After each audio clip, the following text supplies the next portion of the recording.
প্রবীণকে নিয়ে তার মায়ের অনেক স্বপ্ন। বানাতে চায় আইএএস অফিসার। সে যেন ক্লাস 10-এ পাশ করতে পারে, সেজন্য করতে থাকে পূজা।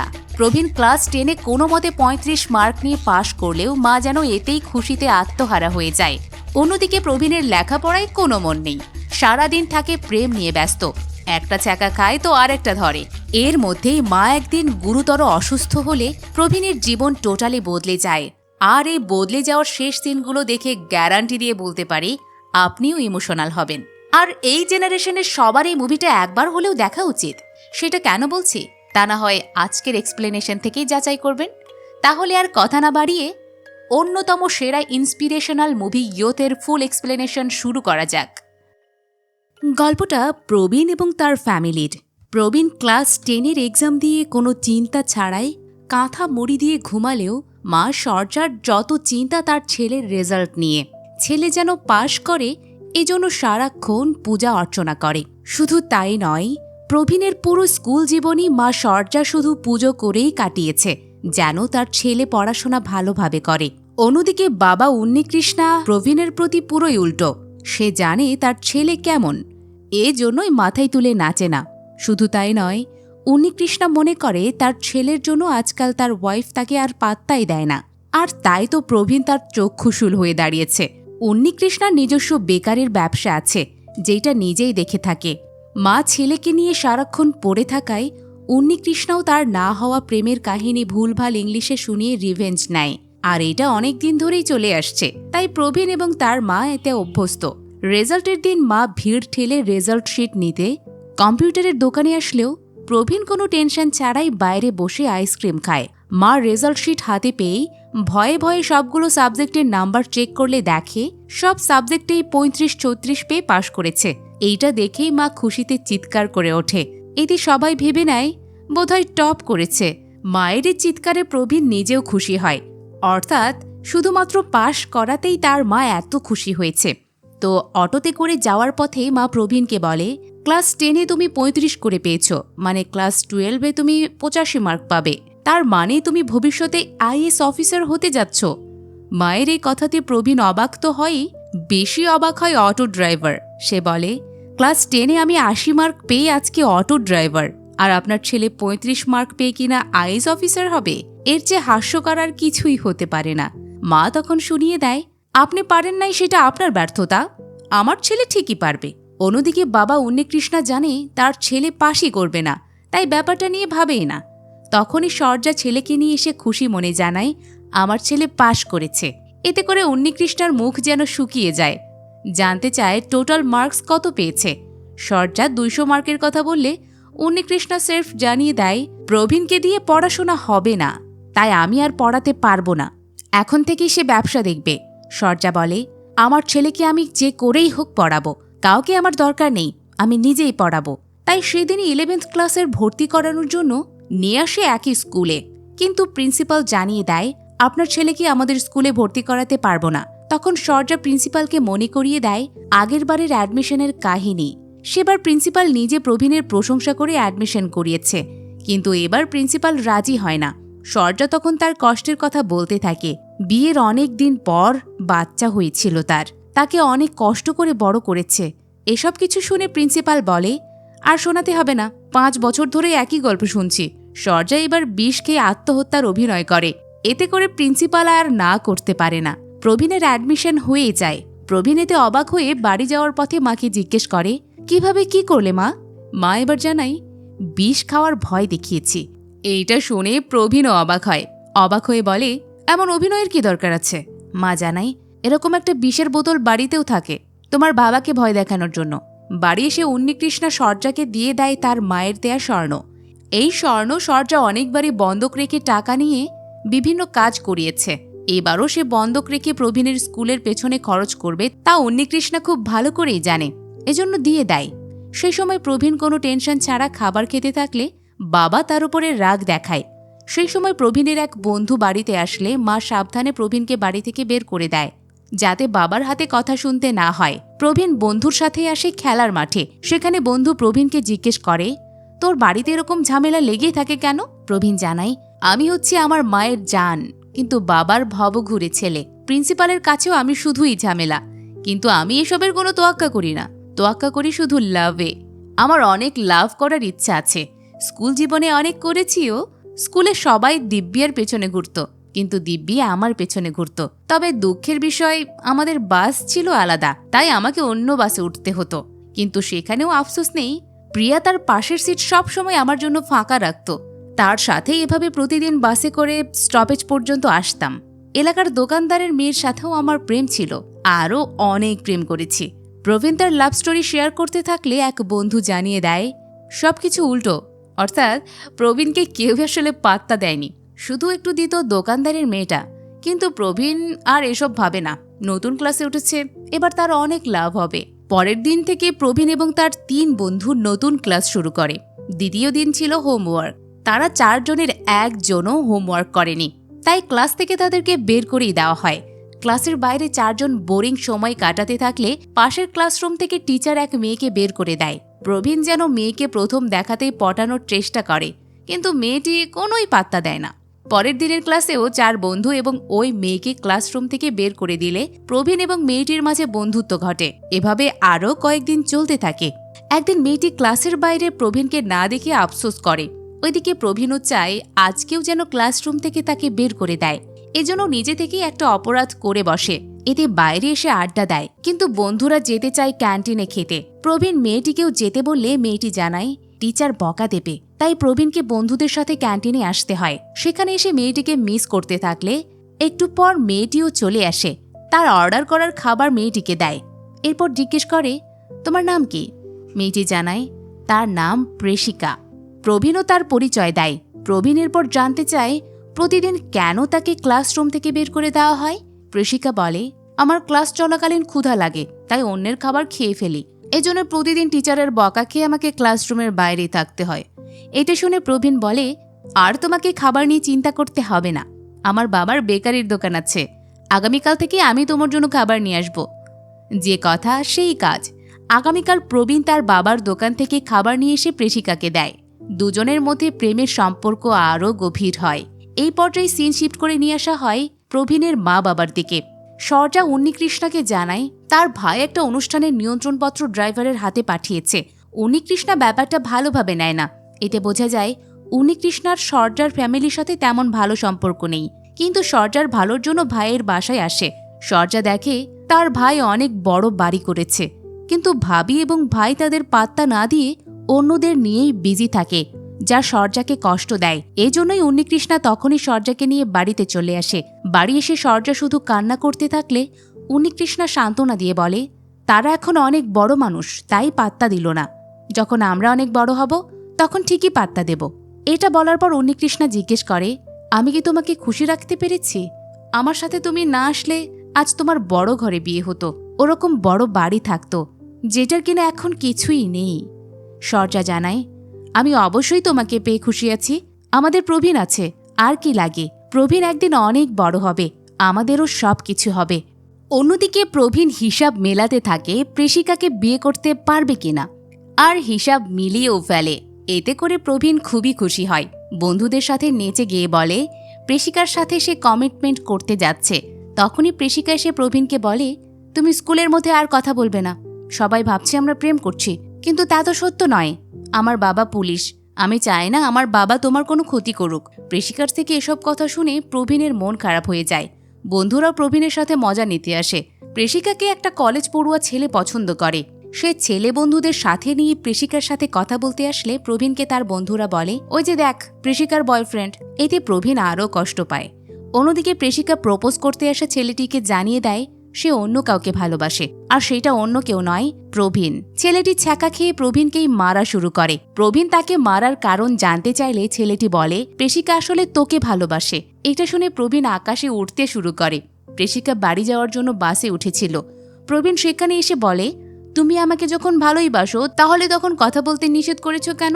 প্রেষিকা জানাই তোমাকে আমি স্কুলের ভেতরে কথা বলতে নিষেধ করেছি, বাইরে তো আর নয়। প্রবীণের পর সেই 3 ম্যাজিক্যাল ওয়ার্ড শুনতে চায়। তখন প্রেষিকা মিষ্টি করে জানিয়ে দেয় আই লাভ ইউ। প্রবীণ খুশিতে আত্মহারা হয়ে ওঠে। রাতে প্রবীণ বন্ধু বাবলুকে দিয়ে ফোন করে প্রেষিকাকে ফোন দিয়ে কল কনফারেন্সে রাখে। বাবলু বন্ধুর কথা রাখতে ফোন দেয়। প্রেষিকার বাবা ফোন ধরলে বাবলু মেয়ের কণ্ঠে জানায় সে প্রেষিকার বন্ধু, প্রেষিকার সাথে তার কথা আছে। এবার প্রেষিকা কল ধরলে প্রবীণ মিষ্টি মিষ্টি কথা বলতে শুরু করে। একসময় জিজ্ঞেস করে, তুমি আমাকে কি দেখে ভালোবেসেছ? প্রেষিকা পাল্টা একই প্রশ্ন করে প্রবীণকে, আর তাকেই আগে জানাতে বলে। প্রবীণ বলে, তুমি অনেক বেশি কেয়ারিং, অনেক সুন্দর, তাই আমি তোমার প্রেমে পড়েছি। এরপর প্রবীণ ভালোবাসার কারণ জানতে চাইলে প্রেষিকা আগামীকাল জানাবে বলে জানায়। প্রবীণ এরপর ফোনে কিস দিয়ে কথা বলা শেষ করে। এই কিস দেওয়ার ইফেক্ট প্রেষিকার উপর না পড়লেও বাবলুর উপরে পড়ে। বাবলুর বাবা ফোন কেড়ে নিয়েছিল আর কিসের শব্দ শুনেছিল, তাই বাবলুকে জিজ্ঞেস করে, তোকে কে কিস দিল? এবার বাবলু খেয়ে যায় ধরা। অন্যদিকে প্রেষিকা প্রবীরের সাথে মিঙ্গেল হওয়ায় রেগে যায় প্রেষিকার বান্ধবী অনু, কারণ প্রেষিকাকে যে কলেজ পড়ুয়া ছেলে পছন্দ করে তার বন্ধুকে সে পছন্দ করে। এখন প্রেষিকা যদি ছেলেটির সাথে না রিলেশন করে তাহলে অনুও ছেলেটির বন্ধুকে পাবে না। তাই অনু আরেক বান্ধবীকে বলে প্রেষিকা এবং প্রবীণের প্রেমের সম্পর্ক যেভাবেই হোক ভাঙতে হবে। সেদিন প্রেষিকাকে পছন্দ করা ছেলে বন্ধুদের নিয়ে এসে প্রবীণ সহ তার বন্ধুদের এক জায়গায় তুলে নিয়ে আসে। সেখানে নিয়ে এসে প্রবীণকে শাসাতে থাকলে বাবলু তার আসল রূপ দেখায়, সবাইকে মেরে কুপকাত করে। কিন্তু প্রবীণ প্রেষিকার কাছে এসে সবাইকে মারার ক্রেডিট একাই নেয়। এতে দুজনের ভালোবাসার সম্পর্ক আরও মজবুত হয়। তা দেখে যেন অনু আরও মাথায় হাত দেয়, কিন্তু সে প্রতিজ্ঞা করে এই সম্পর্ক সে ভেঙেই দম নেবে। এদিকে প্রেষিকা প্রবীণকে জানায়, আমাদের 7 দিন দেখা হবে না, ইমার্জেন্সি কারণে 7 দিনের জন্য আমাকে গ্রামে যেতে হবে। প্রবীণ বলে, সামনে আমাদের অ্যানুয়াল ডে, তুমি থাকলে খুশি হতাম। যাই হোক, আজকে কিন্তু তোমার জানানোর কথা ছিল আমাকে তুমি কি দেখে ভালোবেসেছিলে। প্রেষিকা জানায়, তোমার হাসি দেখে। এতে প্রবীণ যেন খুশি হয়, সুন্দর স্মাইল দিয়ে প্রেষিকাকে বিদায় জানায়। পরের দিন প্রেষিকাকে ফেসবুকে নক করতে প্রবীণ বন্ধুদের নিয়ে একটা ক্যাফেতে আসে। প্রেষিকাকে অনেক মেসেজ করলেও প্রেষিকার রেসপন্স করে না। সেই সময় সোনাল নামে একজনের ফ্রেন্ড রিকোয়েস্ট আসলে প্রবীণ তা অ্যাকসেপ্ট করে। এরপর প্রোফাইল ঘাটলে কোনো ছবি পায় না। তখনই সোনাল টেক্সট করে জানায়, আমি একজন মেয়ে, তোমাদের স্কুলেরই, তোমাকে অনেক দিন থেকেই ফলো করি, তোমাকে আমার ভালো লাগে কিন্তু তা বলতে পারি না। এইসব টেক্সট পেয়ে প্রবীণ মহা খুশি হয়, কিন্তু বন্ধুরা বলে এটা কিন্তু ফেকও হতে পারে। প্রবীণ তার টেক্সটে জানায়, তাহলে আগামীকাল আমার সাথে দুপুর 12:30টায় দেখা করো। টেক্সটের জন্য প্রবীণ অপেক্ষা করতে থাকলে বন্ধুরা 19-20 দেখা শুরু করে দেয়। এতে ক্যাফে ওনার এসে তাদের বের করে দেয়। প্রবীণের আর রিপ্লাই দেখা হয় না। পরের দিন প্রবীণ ঠিক টাইমে অপেক্ষা করতে থাকলে বন্ধুরা বলে ওইটা ফেক আইডি, তাই আসবে না। তখনই সোনাল ক্যান্টিনে এসে প্রবীণকে ডাক দেয়। সোনালকে দেখে প্রবীণ একদম টাসকি খেয়ে যায়। এত সুন্দর মেয়ে সে আগে কখনো দেখেনি। সোনাল জানায়, তোমার ফেসবুক প্রোফাইল আমার দারুণ লাগে, আমি তোমাকে ভালোবাসি, আই লাভ ইউ। এসব বলে সোনাল চলে গেলে প্রবীণ আরও একবার উঠতে থাকে। বাড়ি এসে উড়াধুরা ডান্স শুরু করে দেয়। স্কুলে সোনালের সাথে মুহূর্ত শেয়ার করতে থাকে। একদিন প্রবীণ অ্যানুয়াল ডের জন্য সোনালের পছন্দের গানের রিহার্সেল করতে থাকলে এক বন্ধু এসে বলে, তুই তো প্রেষিকাকে ভালোবাসিস, প্রেষিকা 7 দিনের জন্য বাড়ি গেছে, এই সুযোগে কি না তুই সোনালকে নিয়ে পড়ে আছিস? তুই আসলে একটা প্লে বয়। প্রবীণের কথাগুলো ইগোতে লাগে। শুরু হয় দুজনের মারামারি। এক পর্যায়ে ক্লান্ত হয়ে প্রবীণ বলে, এতদিন আমি শুধু মেয়েদের পেছনে ঘুরেছি, এখন মেয়েরা আমার পিছনে ঘুরছে, ব্যাপারটা এনজয় করছি। আমি শুধু প্রেষিকাকেই ভালোবাসি। সোনালকে না করে দেব, কিন্তু সময় লাগবে। এর মধ্যে চলে আসে অ্যানুয়াল ডে। প্রবীণ বন্ধুদের নিয়ে সোনালের পছন্দের গানেই নাচে। প্রোগ্রাম শেষে প্রবীণ লক্ষ্য করে প্রেষিকাও এসেছে। প্রেষিকা দূর থেকে কিস দিলে প্রবীণ প্রেষিকার কাছে যায়। প্রেষিকাকে এখানে দেখে সে খুশিও হয়। প্রেষিকাও জানায়, তোমার ডান্স দেখার জন্য আগেই চলে এসেছি। সেই সময় সোনাল সেখানে এসে ডাক দেয় প্রবীণকে। প্রবীণ সোনালকে প্রেষিকার সামনে বন্ধু হিসেবে কথা বলার জন্য অনুমতি চাইলে প্রেষিকা বলে, কোনো অনুমতি নিতে হবে না, তুমি তোমার বন্ধুর সাথে কথা বলতেই পারো। প্রবীণ সোনালের কাছে আসলে সোনাল বলে, তুমি আজ আমার পছন্দের গানে নেচেছ, এজন্য তোমাকে ধন্যবাদ। দুজন হাত ধরে লুতুপুতু করে কথা বলতে থাকলে প্রেষিকার সামনে অনু এসে পিঞ্চ করে কথা বলে। সে দুজনকে দেখিয়ে দিয়ে বলে, বন্ধুরা কি এভাবে হাত ধরে কথা বলে? তুমি তো এখন সাইট হয়ে গেছো, সামনে শুধু তাদের হাত ধরে ঘুরতেই দেখবে। এভাবেই প্রেষিকার মনে সন্দেহ ঢুকিয়ে দেয়। পরের দিন প্রবীণ ক্লাসরুমে বাড়ি থেকে নিয়ে আসা খাবার খেতে থাকলে সোনাল এসে সেই খাবার খেতে চায়। প্রবীণ জানায়, খেতে পারো, কোনো সমস্যা নেই। সোনাল দেখিয়ে দেয় তার হাতের রং, তাই তুলে খাইয়ে দিতে বলে। প্রবীণ না করতে পারে না। সোনালকে সে তুলে খাইয়ে দেয়, যা অনু দেখে প্রেষিকাকে জানায়। প্রেষিকা শুনে প্রবীণের কাছে এসে জিজ্ঞেস করে, তুমি কি তোমার ওই বন্ধুকে তুলে খাইয়েছ? প্রবীণ ভয়ে ভয়ে হ্যাঁ বলতে থাকে। সাথে কারণ জানাতে থাকলে প্রেষিকা চলে যাওয়া শুরু করে। আর প্রবীণের কাছ থেকে ফিরে এসে অনুর উদ্দেশ্যে বলে, শুধু শুধু অন্যের কথাতে সন্দেহ করেছিলাম। যাই হোক, তুমি আমাকে এখন খাইয়ে দাও। প্রবীণ তখন তাকে নিজে হাতে খাইয়ে দেয়। তখন প্রেষিকা বলে, ওই মেয়ের সাথে আর কথা বলবে না। প্রবীণ জানায়, ঠিক আছে। বন্ধুরাও এরপর প্রবীণকে বলে, তোকে আজই জানাতে হবে যে তুই সোনালকে চাস না। প্রবীণ বলতে রাজি হয়, তাই একটা জায়গায় সোনালকে ডাক দেয়। তারপর অন্যদিকে মুখ করে বলে, আমি তোমার সাথে আর কথা বলবো না, তুমিও আর আমার সাথে মিশতে আসবে না। সোনাল চোখের দিকে তাকিয়ে কথা বলতে বলে। সেইটা প্রবীণ করতে না পারলে সোনাল প্রবীণের ঠোঁটের একদম কাছে আসে, একদম কিস করার উপক্রম হয়। এমনভাবে কেউ টেনে নিয়ে আসলে কেউ কিভাবে না করবে। তারপরও প্রবীণ বন্ধুদের প্রেসারে না না করতে থাকলে সোনাল প্রবীণকে জড়িয়ে ধরে। এতে প্রবীণও আর নিজেকে ধরে রাখতে পারে না, সেও জড়িয়ে ধরে। তখনই অনু হাততালি দিয়ে সামনে আসে। প্রবীণ পেছনের দিকে তাকালে প্রেষিকাকে দেখতে পায়। তাই প্রবীণ সোনালকে ধাক্কা দিয়ে প্রেষিকার কাছে এসে বলে, আমি শুধু তোমাকেই ভালোবাসি। কিন্তু প্রেষিকা প্রবীণকে প্লে বয় ডাকতে থাকে। তার বিশ্বাস ভেঙে ফেলেছে। এর সাথে সে অনেক কথাই তাকে শোনায়। এতে প্রবীণ রেগে গিয়ে বলে, সোনাল সবসময় আমার পিছু ছিল, কিন্তু তবু আমি শুধু তোমাকেই ভালোবেসেছি। কিন্তু তুমি তো বুঝলে না। ঠিক আছে, এবার আমি সোনালকেই ওকে বলবো। এসব বলে সোনালের দিকে ফিরলে প্রবীণ দেখে সোনাল অনুর সাথে। আসলে অনু সোনালকে দিয়ে প্রবীণ এবং প্রেষিকার রিলেশন ভাঙার জন্যই এই প্ল্যান করেছিল এবং এটাতে সে সফলও হয়।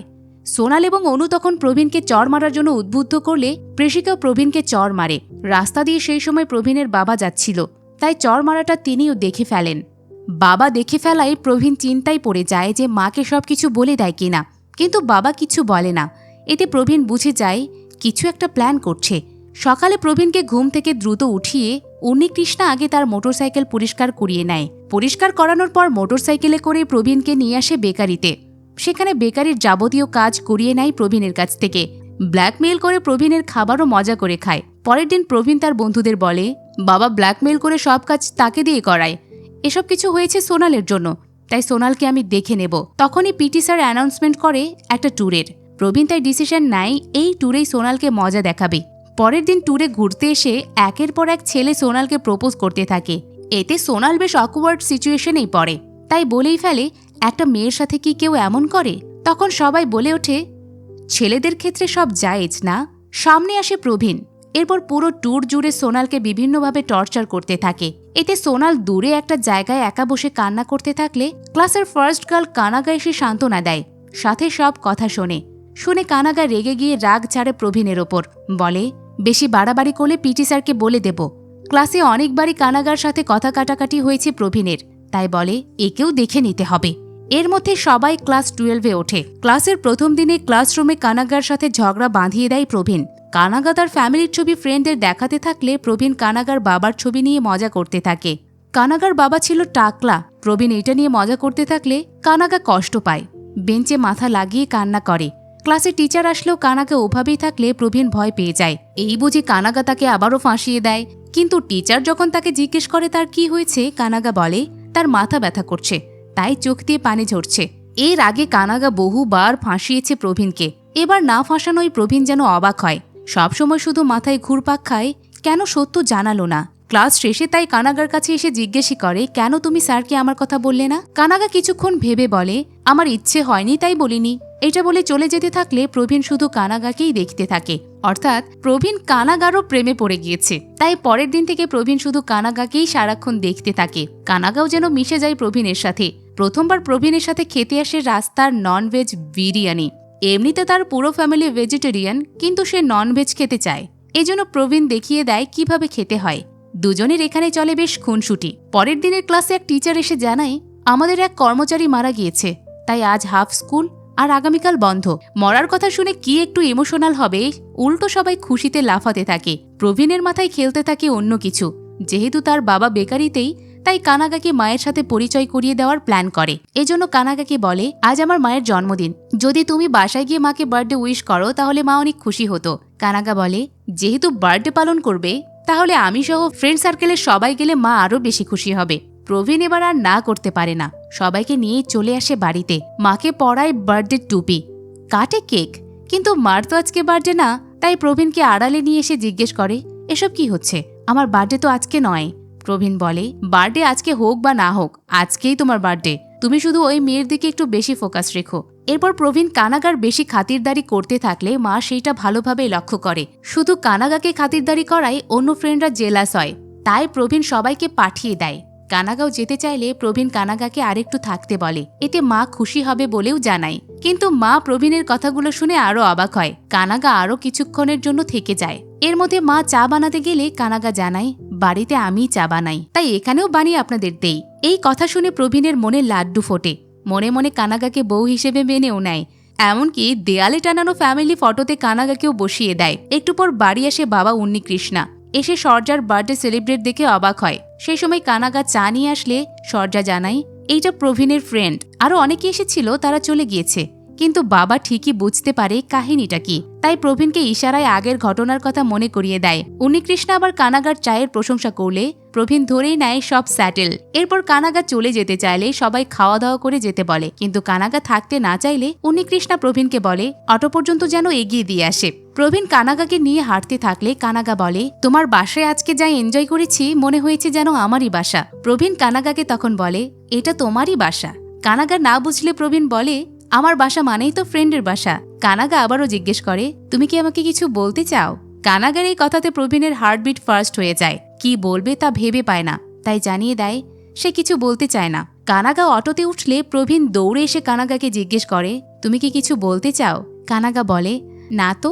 অটো যেতে থাকলে প্রবীণ মন খারাপ করে সেখানেই দাঁড়িয়ে থাকে। কিছু দূর গিয়ে কানাগা অটো থামিয়ে প্রবীণকে ধানুষ আনার 3 মুভির স্টাইল দেখাতে বলে। প্রবীণ খুশি হয়ে সেই স্টাইল দেখালে কানাগাও খুশি হয়ে চলে যায়। এতে বোঝা যায় দুজনের মনের মিল হয়ে গেছে। এরপর স্কুলে প্রবীণ এবং কানাগা শুধু একসাথেই চলাফেরা করে। একদিন মা প্রবীণকে জিজ্ঞেস করে, সেদিন যে মেয়ে আসছিল তাকে কি তুই ভালোবাসিস? প্রবীণ জানায়, হ্যাঁ, অনেক ভালোবাসি। মায়ের মনে কিছুটা সংশয় জাগে, তাই জিজ্ঞেস করে, আমার থেকেও কি বেশি ভালোবাসিস? প্রবীণ বলে, এটা হয় নাকি, আমি তোমাদের দুজনকেই বেশি ভালোবাসি। প্রবীণের এই কথা সর্জাকে ভাবনায় ফেলে। তাই রাতে উন্নিকৃষ্ণাকে বলে, আমার ছেলেকে বিয়ে দিলে আমার থেকে ওই মেয়েকে বেশি ভালোবাসবে, মা হয়ে যাবে পর। উন্নিকৃষ্ণা এটা শুনে বলে, আমিও তো মাকে ছেড়ে এখানে এসেছি, এমনই হয়। সর্জা যেন ছেলেকে এভাবে তার থেকে দূরে যেতে দেখে কষ্টই পায়। পরের দিন স্কুলে কানাগা প্রবীণের কাছে জিজ্ঞেস করে, তুমি কি অ্যানুয়াল ডে প্রোগ্রামে পারফরমেন্স করবে? প্রবীণ জানায়, হ্যাঁ।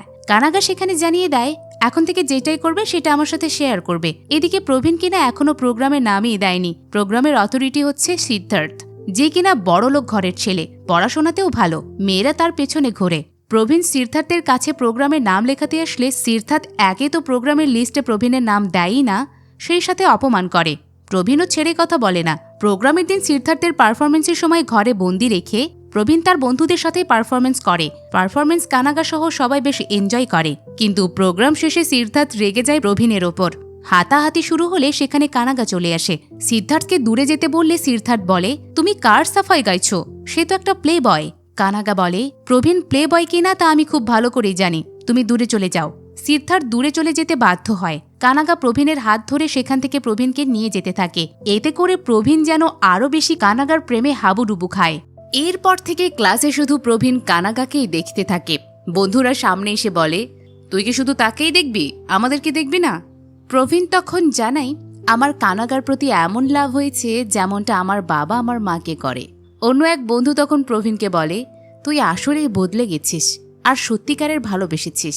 এবার তাই মনের কথা বলেই ফেল। আগামীকাল ফেয়ারওয়েল ডে আছে, সেখানেই বল, পরে আর সময় পাবি না।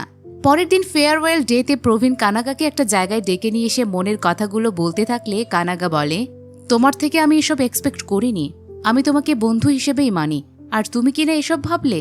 কানাগার এসব কথায় প্রবীণ একদম স্তব্ধ হয়ে যায়। প্রবীণ তাই কিছুক্ষণ চুপ থেকে জিজ্ঞেস করে, অ্যানুয়াল ডে এর দিন সবার সামনে থেকে আমাকে ওভাবে কেন নিয়ে গেলে তাহলে? কানাগা জানাই, ওই দিনও বন্ধু হিসেবেই তোমাকে সেভ করেছি, কিন্তু তুমি বন্ধুত্বও নষ্ট করেছ, যেটা আমি কখনো আশা করিনি। এইটা বলে কানাগা কান্নারত অবস্থায় চলে গেলে প্রবীণও একদম কান্নায় ভেঙে পড়ে। এর আগেও সে ভালোবাসায় ফেল হয়েছে, কিন্তু এতটা কষ্ট সে কখনো পায়নি। বন্ধুরা সান্ত্বনা দিতে আসলে প্রবীণ দেখে বাবলুর মুখে ক্ষতের দাগ, তাই জিজ্ঞেস করে, কি হয়েছে রে? বন্ধুরা বলতে চায় না, কারণ ঝামেলা বেঁধে যাবে। কিন্তু প্রবীণ ফোর্স করে শুনেই নেয়, বাবলুকে মেরে এভাবে আহত করেছে সিদ্ধার্থ। এটা শুনেই প্রবীণ মারতে আসে সিদ্ধার্থকে। শুরু হয় প্রবীণ বনাম সিদ্ধার্থ গ্যাং লড়াই। লড়াইয়ের এক পর্যায়ে কানাগাকে দেখে থমকে যায় প্রবীণ। তখনই পিটি স্যার এসে প্রবীণকে কষে এক থাপ্পড় দিয়ে প্রিন্সিপালের রুমে নিয়ে আসে। ডাকা হয় দুই দিকের গার্জিয়ানকে। প্রবীণের মা এসে ছেলের জন্য কাকুতি মিনতি করতে থাকে। প্রিন্সিপাল জানাই আপনার ছেলে যে কর্মকাণ্ড করেছে তাকে লিডিং সার্টিফিকেট দেব। মা তখন প্রিন্সিপালের পায়ে পড়ে মিনতি করে বলে, এবারের মতো আমার ছেলেকে মাফ করে দেন, সামনে এক্সাম, একদম জীবন ধ্বংস হয়ে যাবে। প্রিন্সিপাল সিদ্ধার্থের ফ্যামিলির কাছে মাফ চাইতে বললে মা সেটাই করে। ছেলের জন্য মা সিদ্ধার্থের কাছেও মাফ চাইতে থাকে। এভাবে মাফ চাইতে চাইতে এক পর্যায়ে সেখানে মা বেহুশ হয়ে পড়লে প্রবীণ সহ সবাই মিলে হাসপাতালে নিয়ে আসে। ওয়াইফের অসুস্থতার কথা শুনে ছুটে আসে উন্নিকৃষ্ণাও। অপারেশন শেষ করে ডাক্তার জানায় মাইল্ড হার্ট অ্যাটাক হয়েছে। এখন ভয়ের তেমন কারণ নেই, কিন্তু এনজিও করার পর সব বোঝা যাবে। উন্নিকৃষ্ণা ডাক্তারের রিপোর্ট শুনে প্রবীণের কাছে এসে রাগ দেখিয়ে বলে, সারা দিন তোর মা তোকে নিয়েই ভাবে, আর তুই এটা কি করলি? আমাকে যদি কেউ তুই আর তোর মায়ের মধ্যে একজনকে বেছে নিতে বলে, তাহলে আমি তোর মাকেই বেছে নেব। সে আমার কাছে বেশি আপন। তুই আর আমার সামনে আসবি না। কিছুক্ষণ পর সর্জার জ্ঞান ফিরলে দুজনেই দেখতে আসে। সেখানে বাপ বেটার মনোমালিন্য চেহারা দেখে সর্জা উন্নিকৃষ্ণাকে জিজ্ঞেস করে, তোমাদের মাঝে কি কিছু হয়েছে? উন্নিকৃষ্ণা কোনো প্রশ্ন করতে নিষেধ করে। এরপর উন্নিকৃষ্ণা নিজে সর্জার সকল সেবাযত্ন দিন রাত 24 ঘন্টা হাসপাতালে থেকেই করতে থাকে। প্রবীণও হাসপাতালে একা চুপচাপ দিন কাটায়। অন্যদিকে স্কুলে 1 মাসের কোচিং শুরু হলে কানাগা মিস করতে থাকে প্রবীণকে। ডিসচার্জের দিন উন্নিকৃষ্ণার টাকা ম্যানেজ করতে পারে না। এজন্য সর্জার স্বর্ণই বন্ধক রেখে সর্জাকে ডিসচার্জ করে বাড়িতে নিয়ে আসে। বাড়িতে এসে সর্জা কিছুটা অস্বস্তি বোধ করলে প্রবীণ নিতে যায় মাকে, কিন্তু তার আগে সর্জাকে পানি খাওয়ায় তার বাবা উন্নিকৃষ্ণা। পানি খাওয়ানোর সময় বলে, তোমার যে কোনো দরকারে আমি আছি, কোনো নিকম্মা কারোর জন্য তোমার কষ্ট পেতে হবে না। এই কথাতে বেশ কষ্ট পায় প্রবীণ। এর মধ্যেই প্রিন্সিপাল গার্জিয়ান সহ প্রবীণকে ডাকলে উন্নিকৃষ্ণা প্রিন্সিপালকে জানায়, এভাবে অন্যের কর্মের জন্য আমাদের ডাকবেন না, এতে আমরা অপমানিত হই। আপনি প্রবীণের যে ডিসিশন নেবেন সেটাতেই আমরা রাজি। প্রিন্সিপাল প্রবীণকে লিভ সার্টিফিকেট না দিয়ে ক্লাসে পাঠায়। প্রবীণ ক্লাসে আসলে সবচেয়ে বেশি খুশি হয় কানাগা। পুরোটা সময় কানাগা প্রবীণের দিকেই তাকিয়ে থাকে, কিন্তু প্রবীণ একবারও তাকায় না। ক্লাস শেষে কানাগা প্রবীণের সামনে দাঁড়িয়ে বলে, আমি তোমাকে অনেক পছন্দ করি, কিন্তু আমার জীবনে অনেক স্বপ্ন আছে। কিন্তু তোমার তো জীবনে কোনো স্বপ্নই নেই। তুমি কোনো পড়ালেখা করো না, সারাদিন শুধু ঘুরে বেড়াও। তুমি পরীক্ষাতে ফেল করলেও তোমার কিছুই যায় আসে না। তোমার আর আমার মাঝে অনেক পার্থক্য, যা আমাদেরকে আলাদা করেছে। কানাগার এসব কথা শুনে এক বন্ধু পাশ থেকে বলে, এমনভাবে বলছো যেন প্রবীণ 12 পাস করলে তুমি তাকে ভালোবাসবে, কোনোই তো লাভ নেই। এইটা বলে প্রবীণকে নিয়ে যেতে থাকলে কানাগা প্রবীণকে ডেকে বলে, তুমি 12 পাস করে দেখাও, আমি তোমাকেই ভালোবাসবো, আর তুমি 12 পাস না করা পর্যন্ত সামনে আসবে না। বাড়ি এসে প্রবীণ কানাগা বাবার ওসব কথা মনে করে ফ্রেন্ডদের ফোন করে বাড়িতে ডেকে নিয়ে এসে পড়তে বসে, যা দেখে খুশি হয় মা। প্রবীণ ভর্তি হয় স্পেশাল কোচিং সেন্টারে। সেখানে কিছু না বুঝলে টিচার আলাদাভাবে পড়ায়। এইভাবে পড়াশোনায় মনোযোগ দেয় প্রিন্সিপালও অনেক খুশি হয়। বাড়িতেও প্রবীণ পরীক্ষার আগ পর্যন্ত দিন রাত এক করে পড়তে থাকলে বাবাও খুশি হয়। অ্যাডমিট নেওয়ার দিন প্রবীণের কারাগার সাথে দেখা হয়, কিন্তু কোনো কথা হয় না। এর মধ্যে চলে আসে এক্সামের দিন। প্রবীণ মাকে বিদায় জানিয়ে এক্সাম দিতে বেরিয়ে পড়বে। এমন সময় মা অসুস্থ হয়ে পড়লে প্রবীণ এক্সাম হলে না গিয়ে মাকে নিয়ে হসপিটালে আসে। অন্যদিকে বন্ধু, টিচার সবাই প্রবীণের জন্য চিন্তা করতে থাকে। এর মধ্যে হাসপাতালে আসে উন্নিকৃষ্ণাও। ডাক্তার চেক আপ করে জানায় গ্যাসের সমস্যা হয়েছিল, তেমন কিছু না। সর্জা তখন উন্নিকৃষ্ণাকে বলে, আজকে প্রবীণের বোর্ড এক্সাম, তুমি মোটরসাইকেলে করে রেখে এসো। উন্নিকৃষ্ণা ছেলেকে মোটরসাইকেলের পেছনে বসিয়ে নিয়ে আসে হলে। নামিয়ে দেওয়ার সময় বেস্ট অফ লাকও জানায়। প্রবীণ ছুটে আসে এক্সাম হলে। তার কাছে কলমও ছিল না।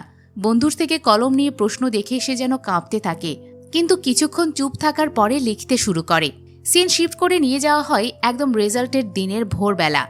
মা প্রবীণের ভালো রেজাল্টের জন্য পূজা করে। প্রবীণকে ঘুম থেকে জাগিয়ে তুলে খাওয়ায় পূজার লেবুর জল। প্রবীণ ফ্রেশ হয়ে রেজাল্ট দেখতে বের হওয়ার জন্য পরে নেয় মায়ের দেয়া শার্ট, যেটাকে সে আগে তুচ্ছ তাচ্ছিল্য করেছিল। সেই শার্ট পরে প্রবীণ মায়ের সামনে দাঁড়ালে মা খুবই খুশি হয়। দুজন রেজাল্ট দেখার জন্য বের হওয়ার প্রস্তুতি নিলে বাবাও তাদের সাথে যেতে চায়। 3 জন মোটরসাইকেলে করে আসে স্কুলে। সেখানে সর্জা অনেক লোকের সমাগম দেখে ঘাবড়ে যায়। এবার একটা ব্যানারে দেখতে পায় প্রবীণের ছবি। সেই ছবি দেখে প্রবীণকে বলে, তুই কি নকল করে ধরা পড়েছিস নাকি? তোর ছবি এভাবে দেওয়া হয়েছে কেন? পাশ থেকে একটা লোক জানায়, আপনার ছেলে 9th র্যাঙ্ক করেছে, তাই ওর ছবি ওখানে। এটা শুনে সর্জা খুশিতে আত্মহারা হয়ে ওঠে, জড়িয়ে ধরে প্রবীণকে। বাবা হাত রাখে প্রবীণের কাঁধে। প্রবীণ তখন নিজেকে পৃথিবীর সবচেয়ে লাকিয়েস্ট পার্সন মনে করে। সবাই অভিবাদন জানায় প্রবীণ এবং তার মা বাবাকে। প্রবীণ বন্ধুদের কাছে আসলে বন্ধুরা প্রবীণকে নিয়ে প্রাউড ফিল করে, সাথে জানায় কানাগা দাঁড়িয়ে আছে। প্রবীণ কানাগার কাছে আসলে কানাগা অনেক খুশি হয়ে বলে, তোমাকে নিয়ে অনেক গর্ব হচ্ছে, তুমি আমার জন্য নিজেকে এভাবে পরিবর্তন করবে তা কখনো ভাবিনি। কানাগা এরপর হাত ধরে প্রবীণের। হাত ধরে যখন ভালোবাসার কথা বলতেই যাবে তখনই প্রবীণ কানাগাকে থামিয়ে দিয়ে জানায়, তোমার ভালোবাসা আমি গ্রহণ করতে পারবো না। এ পর্যায়ে দেখানো হয় একটা ফ্ল্যাশব্যাক। এক রাতে উন্নিকৃষ্ণা বাইরে থেকে ড্রিঙ্কস করে এসে প্রবীণের সাথে বসে, তারপর শোনায় না পাওয়া ভালোবাসার কথা। শুনিয়ে বলে, যদি সেই প্রেমিকা আমাকে ছেড়ে চলে না যেত তাহলে আমি সরজাকে কখনো পেতাম না। কিছু ব্যাপার আসলে ভালোর জন্যই হয়।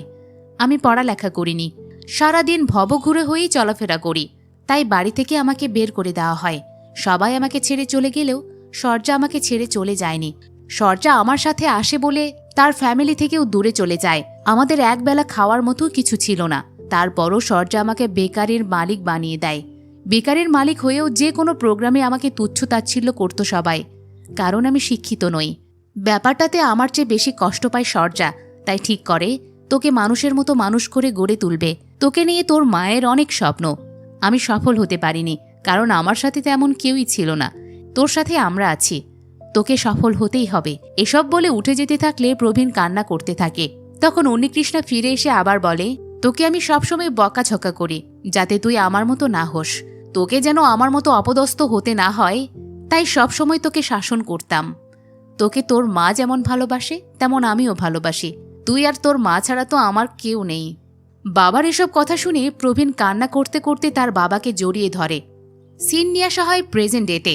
প্রবীণ কানাগাকে বলে, আমি ফেল করলে তুমি আমার সামনে আসতে না। কিন্তু মা বাবা 3 দিন রাগ দেখিয়ে অনেক কথা শোনাতো, তারপর কিন্তু বুকে ঠিকই আগলে রাখতো। তাই আমি তোমার ভালোবাসা গ্রহণ করতে পারবো না। আমার ভালোবাসা এখন শুধুই আমার মা বাবার জন্য। হ্যাঁ, তুমি আমার জীবনের পরিবর্তন এনেছো, এজন্য তোমার কাছে আমি অনেক কৃতজ্ঞ, কিন্তু তোমার থেকে আমাকে দূরে যেতেই হবে। তুমি ভালো থেকো, তোমার স্বপ্নগুলো তুমি পূরণ করো, বেস্ট অফ লাক। এটা বলে প্রবীণ চলে যেতে থাকলে কানাগা ইমোশনাল হয়ে পড়ে। এদিকে মা সরজা ছেলে প্রবীণের পাশে দাঁড়িয়ে উন্নিকৃষ্ণাকে দিয়ে জীবনের সবচেয়ে প্রাউড মোমেন্টটা স্মৃতিবদ্ধ করতে থাকলে তা দূর থেকে দেখে প্রবীণ ইমোশনাল হয়ে যায়। মা বাবার কাছে এসে বলে, তোমরা একা ছবি তুলবে কেন, আসো 3 জন মিলে সেলফি উঠায়। সেলফি উঠানো শেষ হলে প্রবীণ মাকে নিয়ে যেতে চায়, কিন্তু মা প্রিন্সিপালের সাথে দেখা না করে যাবে না বলে জানায়, কারণ প্রিন্সিপাল তার ছেলেকে নিয়ে অনেক আজেবাজি কথা বলেছে। তখনই সেখানে প্রিন্সিপাল এসে বলে, প্রবীণ যেমন আপনার সন্তান তেমন আমারও সন্তান, এমনকি এই স্কুলের 4000 স্টুডেন্টসই আমার সন্তান, তাদেরকে তো আমি বকাঝকা করতেই পারি। মা বলে কথা। প্রিন্সিপাল এরপর বিগ কনগ্রাচুলেশনস জানাই প্রবীণকে। প্রবীণ এরপর দেখা করতে আসে প্রেষিকার সাথে, সবকিছুর জন্য তাকে সরিও জানাই। প্রেষিকা বলে, কোনো ব্যাপার না, এমন রেজাল্ট করায় তাকে অভিবাদন জানাই। এরপর সোনালের কাছে আসলে সোনাল অনু দূর থেকে প্রবীণকে সরি জানায়, প্রবীণও মাফ করে দেয়।